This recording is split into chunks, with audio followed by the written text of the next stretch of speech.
চাঁদা তুলে সরস্বতী পুজো করার আয়োজনের ভিডিওটা আপনাদের সাথে আগেই শেয়ার করেছি। এখন দেখে নেওয়া যাক বাচ্চাদের নেক্সট প্ল্যানটা কি ছিল। ছাতার চারিদিকের হাতের কাজগুলো তারা নিজেরাই তৈরি করেছিল। কমেন্টে লিখে জানাতে ভুলবেন না কিন্তু তাদের এই ছোট্ট চেষ্টা আপনাদের কেমন লাগলো। তারপর সকাল থেকে তোলা ফুল ফল সবকিছুর আয়োজন করা। ঝলক ঝলকারে উড়ায় সন্তান কমছে দুয়ার দেরি নাহি আর এসো এসো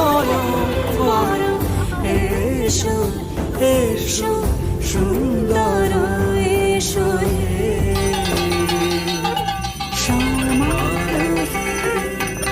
এসো হে পরম